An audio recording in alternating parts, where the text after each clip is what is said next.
दोस्तों, doctor APJ Abdul Kalam ने कहा था कि सपने वो नहीं होते जो बंद आंखों से देखे जाए, बल्कि सपने वो होते हैं जिन्हें हम खुली आंखों से देखते हैं। अजीज प्रेम जी कहते हैं कि अगर कोई आपके सपनों पर हंस नहीं रहा है तो आपके सपने बहुत छोटे हैं। ये दुनिया हमेशा आपके सपनों पर हंसती है। लोग हमेशा आपके सपनों का मजाक बनाते हैं, लेकिन उनके उस मजाक का जवाब कैसे दिया जाए, ये बताने के लिए आज के इस वीडियो में ये 3 उदाहरण ही काफ़ी हैं। 1914 का समय था। थॉमस एल्वा एडिसन अपनी प्रयोगशाला में प्रयोग करके घर गए थे। कुछ देर बाद खबर आती है कि उनकी प्रयोगशाला में आग लग गई है। उस समय 23 मिलियन US डॉलर का नुकसान हुआ और थॉमस एल्वा एडिसन के कई ऐसे महत्वपूर्ण प्रयोग जिन पर वो काम कर रहे थे, देखते ही देखते जलकर खाक हो गए। एक ऐसा पेटेंट जिस पर कई सालों की मेहनत लगी हुई थी, उनकी आंखों के सामने ध्वस्त हो गया। लेकिन बताए उसके बाद थॉमस एल्वा एडिसन ने क्या कहा? थॉमस एल्वा एडिसन ने प्रेस से बात करते हुए कहा कि अच्छा ही हुआ कि इस आग में मेरी सारी गलतियां जलकर खाक हो गई। अब मैं नए सिरे से एक बड़ी शुरुआत कर सकता हूँ। ये वो जवाब था जो दुनिया को दिया जाना चाहिए। थॉमस एल्वा एडिसन का जीवन काफी संघर्षपूर्ण रहा, लेकिन अपने जीवन के अंतिम दौर में एक सफल व्यक्ति के तौर पर वो इतिहास में दर्ज हुए, सिर्फ उनकी मेहनत, उनकी काबिलियत और उनकी मेंटल टफनेस की वजह से।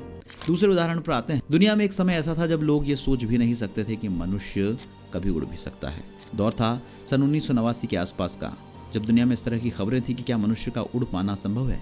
तब 5 जनवरी 1989 को यूएस के एक अखबार डेट्रॉइट ने लिखा कि मनुष्य कभी भी उड़ नहीं सकता, क्योंकि उड़ने की अधिकतम सीमा जो है वो 50 पाउंड से अधिक नहीं हो सकती। कोई भी पक्षी 50 पाउंड से अधिक वजन का नहीं है और प्रकृति ने भी इससे अधिक उड़ने की सीमा तय नहीं की है। लेकिन अगर मनुष्य उड़ना चाहता है तो ईंधन, जो उड़ने वाला वाहन है, उसका वजन और साथ ही साथ उसमें बैठे लोगों का वजन मिलाकर कम से कम 300 से 400 पाउंड होता है, जो कि असंभव प्रतीत होता है। लेकिन उसके कुछ ही सालों के बाद ऑलिवर राइट और विल्बर राइट ने इस कारनामे को अंजाम दिया। 1905 में पहली बार लोगों ने किसी इंसान को आसमान में उड़ते हुए देखा और नजरअंदाज भी किया। लोगों ने सोचा कि ये हो सकता है कोई छोटा मोटा प्रयोग हो सकता है कि किसी तरह की कोई चाल हो या ज़्यादा दूरी तक उड़ पाना फिर भी संभव ना हो। लेकिन 1908 में जब पूरे मीडिया के सामने उन्होंने अपने इस प्रयोग को दोहराया और कई मील तक गए, तब प्रेस, मीडिया और लोगों को उनकी इस बात पर यकीन करना पड़ा कि मनुष्य का भी उड़ पाना संभव है। और उसके बाद कमर्शियल और पैसेंजर एयरलाइंस का रास्ता खुला। तीसरी कहानी पर आते हैं। यह कहानी है इलॉन मस्क की और 21वीं सदी की।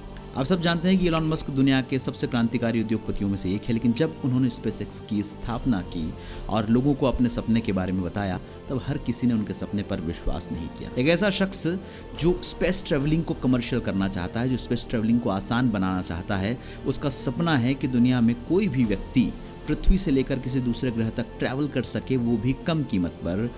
लेकिन किसी ने उनकी बात का विश्वास नहीं किया।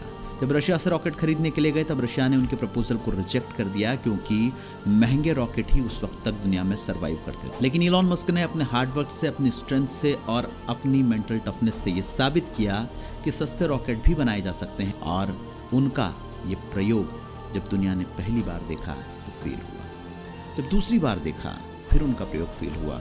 तीसरी बार जब देखा तो भी उनका प्रयोग फेल हुआ। लेकिन चौथी बार में वो सफल हुए।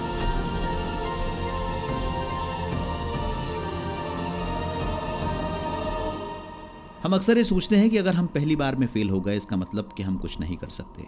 पहली बार में फेल होने के बाद अक्सर दुनिया के लोग हमारा मजाक भी उड़ाते हैं और उस मजाक के चलते हम प्रयोग करना छोड़ देते हैं। लेकिन सफलता हमेशा प्रयोगों से ही मिलती है। दुनिया में कई महान आविष्कार हुए हैं, लेकिन उनके पहले असफलता की ढेरों कहानियां हैं। कोई भी सफलता इतनी आसानी से नहीं मिलती, बल्कि उसके पड़ाव में कई सारी असफलताएं भी आती हैं। लेकिन सही मनुष्य वही है, सफल व्यक्ति वही है जो उन असफलताओं से हार कर नहीं, बल्कि सीख कर अपनी जिंदगी में आगे बढ़ता है। आगे बढ़ने के लिए चाहे दुनिया कितना ही मजाक उड़ाए, आपको उनकी बातों का जवाब देना आना चाहिए। और ये जवाब हम अपनी बातों से नहीं देते, हम अपनी जबान से नहीं देते, बल्कि हम जवाब देते हैं अपने काम से। हमारा काम हमें दुनिया में सबसे अलग बनाता है। हमारा काम हमें ये साबित करता है और ये सिद्ध करता है कि हम कहाँ तक जाने वाले हैं। लेकिन हमें अपने काम को किस तरीके से करना है, हमें मेंटली कितना स्ट्रांग रहना है, हमें कैसे दुनिया को टेकल करना है और हमें कैसे दुनिया के सवालों के जवाब देना है, यह हमें तय करना होता है।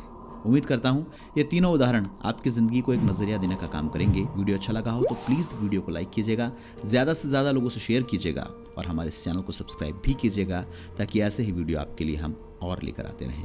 वीडियो देखने के लिए आप सभी का बहुत बहुत धन्यवाद।